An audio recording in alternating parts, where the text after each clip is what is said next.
Sige tayo, alam niyo na yung gagawin ninyo. Pero wag niyo siyang papatayin. Umpisa na natin, ha? Punan mo. Oh. Magsasabi ka ng totoo. Ha? Sagot! Totoo lang ang sasabihin mo. Sinong sumusuporta kay Georgia?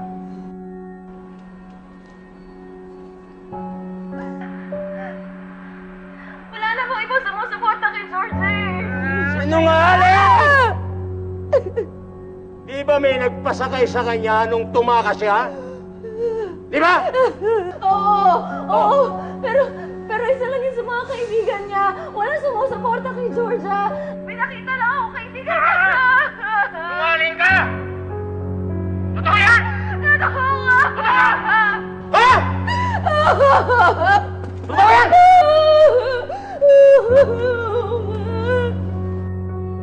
Si Rom lang naman ang sumusuporta sa kanya eh. Pero ngayon wala na sila. Wala na ibang inaasahan si Georgia kundi natitira niyang pera sa bangko.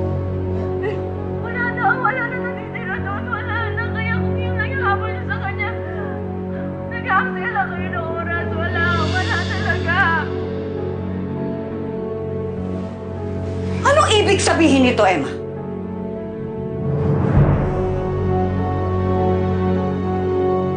Kahit na gaano pa kaliit ang pera sa bangko ni Georgia, gusto ko pa rin makuha ang perang yon.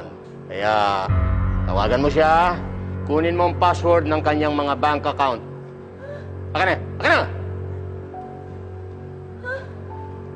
Huwag niyo naman gawin yun. Maawa naman kayo sa kaibigan. Tahimik! Ba't ako maawa? Hindi kinakaawaan ang mga katulad ni Georgia. Kung ano man meron siya ngayon, lahat yon ninakaw niya sa mga asawa ng mga lalaking sinabitan niya. Kaya ikaw, tawagan mo na siya, gumawa ka ng paraan para makuha mo ang password. Kung hindi, hanggang ngayong gabi ka na lang. Na! Type mo muna yung password mo para matapos na to. Ha? Password mo muna.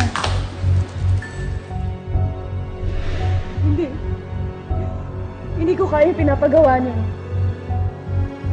Hindi ko kaya yun.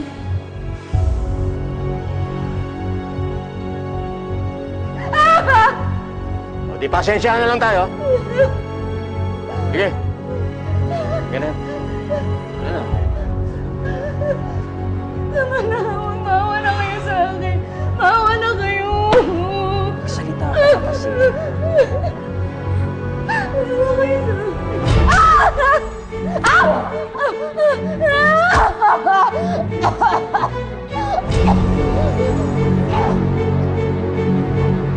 Kahit sinara mo na yan, nakita ko nakatali yung kaibigan ni Georgia. Ha? Ano yan? Pakananin niyo ng tatay mo, ha? Emma, sumagot ka! May kailangan ho kaming malaman kay Georgia. O, Emma, pagkatapos ano? Papapatay niyo yung tao? Ha, si Selma? Wala hong ganun, Nay. Hindi namin balak pumatay ni tatay. Tinatakot lang ho namin siya. Paano naman, anak? Kung tumawag ng pulisyan, isumbong kayo. Paano kung mapahama kayo ng tatay mo? Paano kung mawala kayo sa akin? Nay, wala naman ho mangyayaring ganun eh. Anak, hindi ka Diyos! Para malaman mo kung mahulaan mo ang mangyayari. Hindi ba tumula ka na nga ng mga anak? Hindi mo inaasahan yun. Nakalimutan mo na ba? Hindi ko nakakalimutan yun! Kaya nga ako nagkakaganito dahil naaalala ko parati